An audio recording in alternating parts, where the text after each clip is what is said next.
हाँ, thank you. और विसारी जी के साथ तबला पर जो है शंतानु चिट्टिस जी हैं, उनको भी आप सब की तरफ से मैं वेलकम करना चाहूंगी। विसारी हमारे जो स्टूडेंट्स हैं, ये सेकेंड ईयर हिस्ट्री ऑनर्स में एक पेपर पढ़ते हैं, हम्म। जिसका मेन पर्पस है इनको इंडियन कल्चर के बारे में ज्यादा से ज्यादा बताना। हम्म। तो हम लोग बहुत खुश हैं कि आप हमारे क्लास में आए हैं। और बहुत जरूरी बात यह है कि इन लोगों को सबको मैंने बताया था आपके संतूर वादन के बारे में भी, और मैयर घराने के बारे में भी। तो इनमें से बहुत से लोग पढ़ के आए। So I would now ask Tisari to take over the class and tell us as much as he can about his knowledge of Mahir Gharana, and give us a performance of Santoor. Thank you. So we start now. Okay, thank you. Morning, everyone.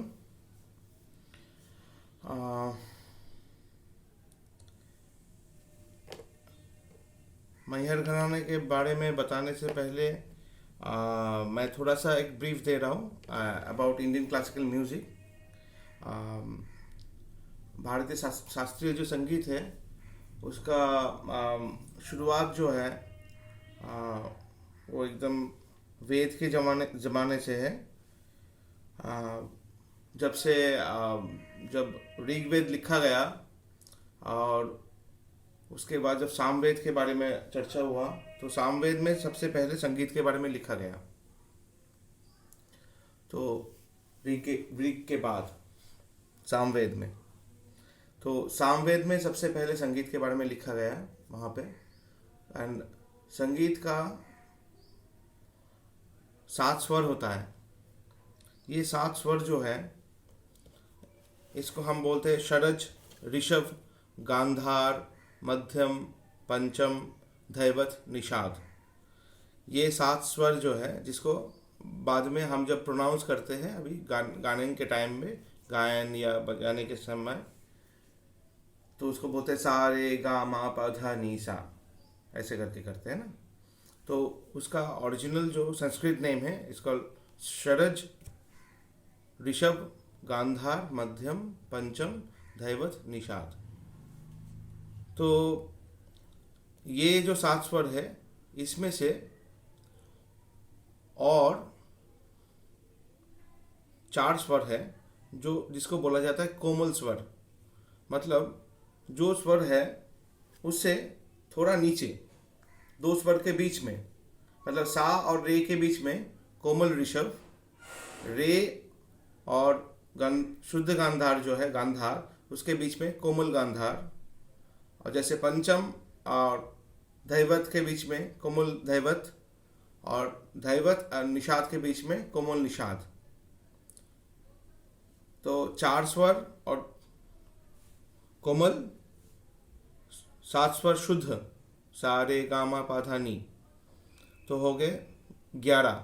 और एक स्वर है जो शुद्ध मध्यम और पंचम के बीच में है, उसको बोला जाता है तीव्र मध्यम। वो शुद्ध मध्यम से चढ़े हुए होते। तो टोटल हो गया 12 स्वर। तो ये 12 स्वर जो है इसी में हम लोग शास्त्रीय संगीत या दूसरा जो संगीत है भारत का, जैसे भारत में 3 अलग अलग तरीके का संगीत चर्चा होता है। एक होता है शास्त्रीय संगीत, दूसरा होता है जिसको हम बोलते हैं इंडियन क्लासिकल म्यूज़िक। उसमें 2 भाग है, एक है north Indian and south Indian style of music, और दूसरा है Indian traditional music. Traditional music means जिसको रूरल या फोक म्यूज़िक बोलते हैं हम लोग, रूरल या फोक म्यूज़िक।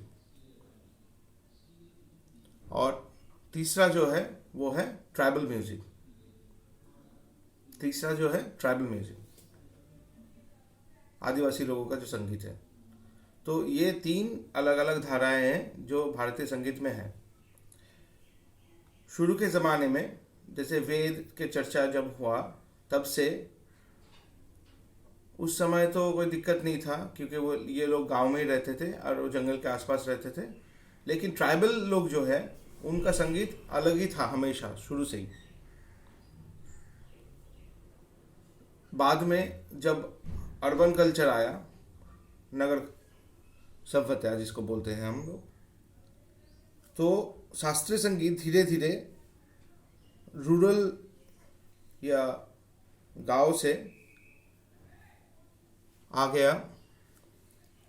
राजा महाराजा, मंदिर, इसमें तो शुरुआत में वो गांव में ही था, लेकिन वो जब से उसका डिवाइन हो गया, मतलब अलग अलग करके उसको चर्चा करने लगे लोग, मेनली रिलीजियसली।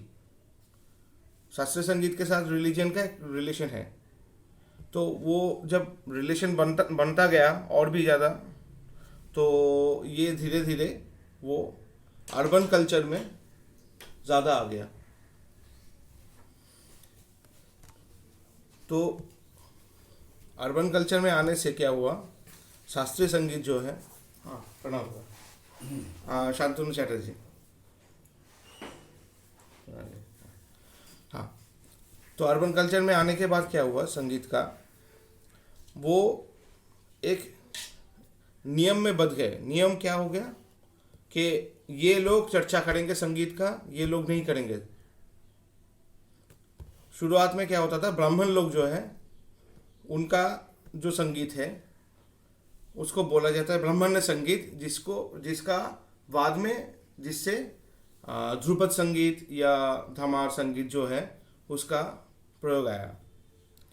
और एक संगीत है जिसको बोला जाता है क्षत्रिय संगीत।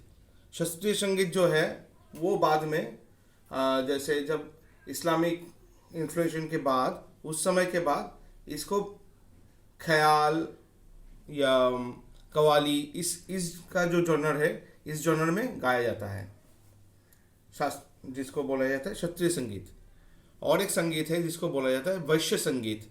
वैश्य संगीत जो है वो बाद में मेनली 17वीं सेंचुरी के बाद वो स्लोली जैसे ख्याल, फिर ठुमरी, दादरा, फिर गज़ल, गीत, और एंड में सबसे बाद में जिसको बोला जाता है फिल्म म्यूज़िक, फिल्म के गाने जैसे होते, उसमें उसका यूज़ होने लगा। ये मेनली 3 पार्ट जो है ये रूरल एंड अर्बन मिला के हैं, लेकिन इसमें ट्राइबल म्यूज़िक कहीं नहीं था। और शुद्ध संगीत जो है उसमें रूरल ट्राइबल सब ही था उसमें। शुद्ध संगीत जो जैसे फोक म्यूजिक है, इसमें क्या होता है, शब्द का जो पोएट्री है वो सबसे ज़्यादा पावरफुल होता है, और स्वर का जो यूज़ है वो कम होता है उसमें। हर एक जोन में आपको अलग अलग मिलेगा। जैसे पकड़ लीजिए बंगाल में उनका अपना एक ट्यून होता है, आसाम में जाइए उनका एक अलग सा ट्यून होता है, आप बिहार में देखिए अलग है, फिर मध्य प्रदेश में अलग होगा, यूपी में अलग होगा, पंजाब का अलग है। तो ये है basic structure of folk music. एक ही जैसा ट्यून होता है, पोइट्री अलग अलग हो जाता है उसमें, ठीक है। और जो वैश्य संगीत जिससे ठुमरी, दादरा, चैती और बाद में गीत, गज़ल, फिल्म संगीत जो बना है, उसमें 2 भाग होता है पोइट्री में। एक होता है स्थाई बोलते हैं हम लोग, और एक बोलते हैं अंतरा। 2 भाग, स्थाई एंड अंतरा। स्थाई में क्या होता है, वो फिक्स रहता है स्थाई, बार बार जो इसको मेन लाइन बोला जाता है उसमें वापस आते हैं हम लोग। आप फिल्म संगीत में भी सुने होंगे, एक स्थाई होता है, उसके बाद एक अंतरा, दूसरा अंतरा या तीसरा भी अंतरा कभी कभी होता है। ऐसे गाने को बढ़ाया जाता है, बढ़त होता है उसका। फिर तीसरा चीज़ है ख्याल। ख्याल जो है, ख्याल कवाली जो है, इसमें 3 स्तबक लिखा जाता है पोइट्री में। पहला भाग जो है उसमें स्थाई होता है, दूसरे भाग में होता है अंतरा, तीसरे भाग में होता है संचारी। तो 3 अलग अलग करके भाग में गाया जाता है इसको। नॉर्मली जो होता है, स्थाई जो होता है, पहले जैसा ही फिक्स है। अंतरा में यहाँ पे थोड़ा वेरिएशंस है। यहाँ पे अंतरा जो है थोड़ा चढ़ा हुआ सुर में गाया जाता है, जैसे कव्वाल में भी गाया जाता है या सूफी संगीत में भी गाया जाता है ना, तो उसको बोला जाता है अंतरा। और संचारी जो है वो नीचे सुर में गाया जाता है, फिर से मिडिल ऑक्टेव में, mainly middle Octave and lower Octave इसमें गाया जाता है। तो ऑक्टेव जो है उसको बोला जाता है सप्तक। मैं थोड़ा ऑक्टेव के बारे में बता देता हूँ आप लोगों को। ऑक्टेव जो है सप्तक बोला जाता है, जैसे सा रे ग म प ध नी, ये हो गया सप्तक, 7 स्वर, इसलिए सप्तक बोला जाता है उसको। तो सा रे ग म प ध नी, उसके बाद फिर सा रे ग म, अब ऊपर चले जा रहे हैं ना, तो सप्तक बदल गया उसका। तो ऊपर जो जब जा रहे हैं उसको बोलते हैं तार सप्तक, the high frequencies. And middle Octave का सा रे ग म प ध नी एंड सा नी धा पा, नीचे की तरफ जा रहे हैं मंद्र सप्तक या लोअर ऑक्टेव। तो एक होता है मंद्र सप्तक, फिर होता है मध्य सप्तक जिसमें हम नॉर्मली गाना गाते हैं सा रे ग म प ध नी, और उसके ऊपर होता है तार सप्तक। तो सप्तक जो है ये है, इसी में नॉर्मली 3 सप्तक में हम लोग गाना गाते हैं।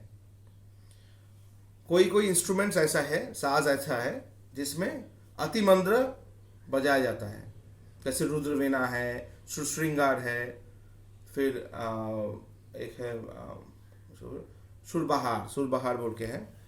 ये 3 इंस्ट्रूमेंट्स हैं जिसमें मंद्र सप्तक बजाया जाता है, अतिमंद्र। ये गया 3 पार्ट। पहला मैंने बोला शुद्ध संगीत या फोक म्यूज़िक के बारे में, फोक एंड ट्राइबल म्यूज़िक।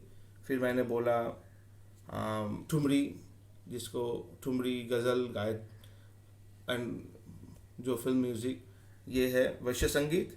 फिर आया क्षत्रिय संगीत जो वॉरियर लोग करते हैं, जैसे राजस्थान के जो सिंगर है वो लोग जो गाते हैं, वो जो है वो उसका जो घराना है वो मेनली क्षत्रिय संगीत से आया है। एंड फाइनली जो है ध्रुपद संगीत, जिसको बोला जाता है, पहले बोला जाता था ब्राह्मण संगीत। तो ब्राह्मण लोग जो है वही करते थे, बाद में वो कल्चर धीरे धीरे इस्लामिक जो लोग हैं वो भी मानने लगे। ब्राह्मण संगीत में सबसे इम्पोर्टेंट चीज़ ये है, ब्राह्मण संगीत जो भी लोग करते हैं, कोई भी रिलीजियन का हो, वो स्पिरिचुअली इंडियन जो माइथोलॉजिकल जो गॉड है उनको ही पूजा करते हैं। क्योंकि ब्राह्मण संगीत जो है, जो ध्रुपद संगीत है, वो एक भक्ति संगीत है, उसका मेन आधार जो है भक्ति। तो 14th सेंचुरी के बाद, पहले तो ये बहुत पॉपुलर था, फिर उसके बाद आफ्टर 700 AD वो स्लोली इसका वो उतना चर्चा नहीं रहा, बिकॉज ऑफ हिस्ट्री के बारे में आप लोग जानते हैं, उस समय काफ़ी इंडिया में बाहर से लोग आने लगे, तो वो डिस्टर्ब हो गया था माहौल, मतलब। तो उसके बाद 14th सेंचुरी के समय से ये फिर से शुरू हुआ, जब चैतन्य महाप्रभु ने फिर से इसको जागृत किया। उन्होंने ध्रुपद संगीत में वाणी का प्रयोग किया। वाणी मतलब शब्द कैसे बोला जाएगा, उसका यूज़, उसमें स्वर का कितना अलंकार रहेगा नहीं रहेगा। अलंकार मतलब, अलंकार जो होता है, जैसे हम लोग कहीं बाहर जाते हैं सज धज के, तो जैसे कभी पूजा में गए, जैसे ड्रेसअप करते हैं, शादी में तो वैसे ड्रेसअप नहीं करते हैं ना, अलग अलग होता है। या स्कूल में गए, कॉलेज में गए, तो अलग होता है उसका ड्रेसअप। तो अलंकार वैसे ही होता है। तो कौन सा राग में कौन सा अलंकार होगा, तो वो भी डिफाइंड है, ठीक है। तो ये जो डिफाइंड है अलंकार, तो उसके हिसाब से हम राग का रूप पहचान करते हैं।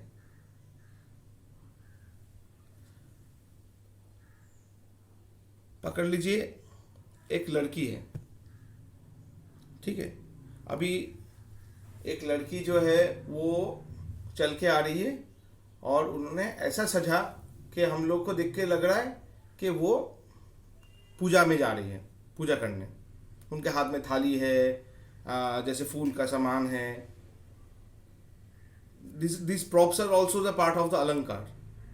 आप जब जा रहे हो और अब जब पार्टी में जाओगे तो वैसे सज सज के तो नहीं जाओगे जैसे पूजा के टाइम पे जाते हैं, तो उसका अलंकार बदल गया। तो ध्रुपद संगीत में इस अलंकार का बहुत ज़्यादा प्रयोग होता है, क्योंकि वाणी जो है, वाणी मतलब शब्द का बोलने का तरीका, तो वो उस अलंकार के ऊपर डिपेंड करता है। तो चैतन्य महाप्रभु ने जिस वाणी का पहले प्रयोग किया उसको बोला जाता है शुद्ध वाणी। शुद्ध वाणी मीन्स ये क्या होता है, जैसे स्वर जो जा रहा है सीधा सीधा बोलेंगे, उसमें गले का वाइब्रेशंस नहीं करेंगे। जैसे मैं गाना सुना रहा हूं आपको,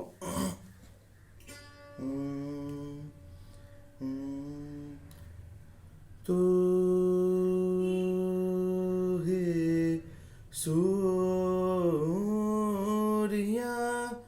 तू हे चंद्र, तू हे पवन, तू हे अगन, तू ही आप, तू आकाश, यज धरणी, यज मान तू। तो मैं सीधा सीधा गा रहा हूं स्वर को, मैं ऐसे नहीं कर रहा हूं तू ही सूर्या, ऐसे नहीं गा रहा हूं। तो सीधा सीधा गा रहा हूं स्वर को। तो इसमें पोएट्री साफ जा रहा है आपके पास। मैं बोल रहा हूं तू ही सूर्य, तू ही चंद्र, तू ही अगन, तू ही पवन। तो शब्द जो है आपके पास सीधा पहुंच रहा है। तो शुद्ध वाणी का जो तरीका है यही है। तो हमारा जो घराना है जिसका शुरुआत हुआ है श्री चैतन्य महाप्रभु के आने से, तो उनका जो शिष्य थे, शिष्य परंपरा, उसमें सबसे गुणी व्यक्ति थे जो मियाँ तानसेन के गुरु थे, स्वामी हरिदास। ये सब वैष्णव थे, कृष्ण भक्त।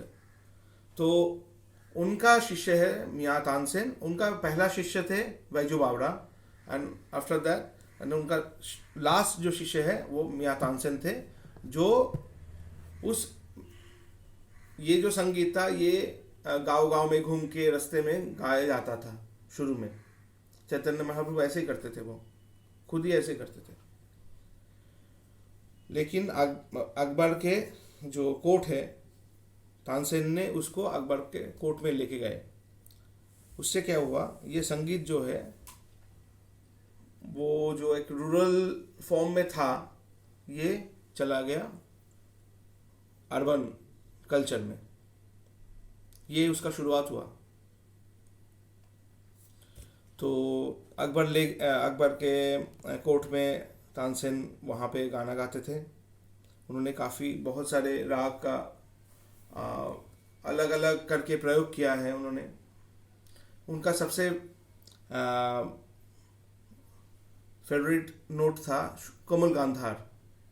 तो वो हमेशा क्या करते थे, कोई भी राग, जैसे पुराने राग है, जैसे टोड़ी है, फिर मल्लाहार है, तो इसमें वो क्या करते थे, वो कोमल गांधार का अपना एक यूज़ करते थे, खुद का स्टाइल में, शुद्ध वाणी के स्टाइल में, अपना एक तरीका।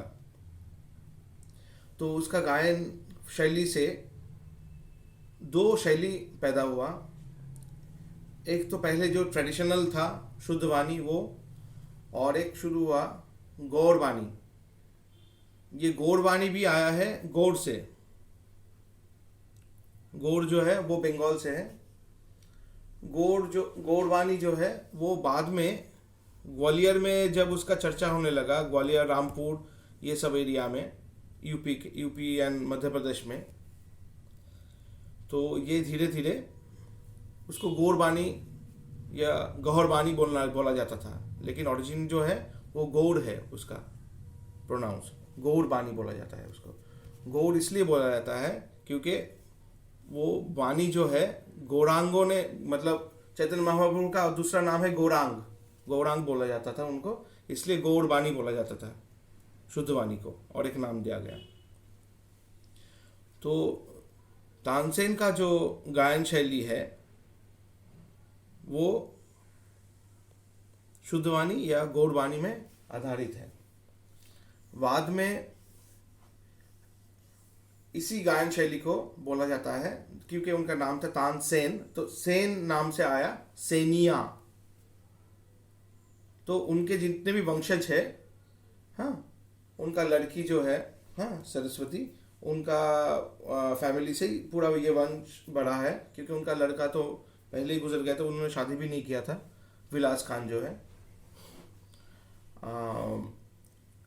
लेकिन उनका लड़की सरस्वती, उनके ही वंशज जो है वो इस संगीत को आगे ले गया है। और उनका नौवां जो जनरेशन है, 9th जनरेशन जो है, वो है उस्ताद मोहम्मद वजीर खान। वो रामपुर में रहते थे, यूपी में,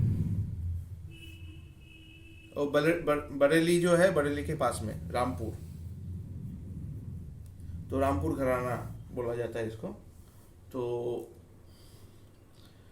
रामपुर में रहते थे उस्ताद मोहम्मद वजीर खान साहब। ये है 9th डिसेंडेंट ऑफ मियां तानसेन। वो ध्रुपदिया थे और खुद रुद्रवीणा बजा के गाते थे। अब ये है सेनिया घराने का एक डिस्क्रिप्शन मैंने दिया फ्रॉम द बिगिनिंग, कैसे आया। अब जो कहानी मैं बताते जा रहा हूँ, ये है एक फार्मर फैमिली का कहानी है, बोल सकते हैं, एक नगारची फैमिली का कहानी है।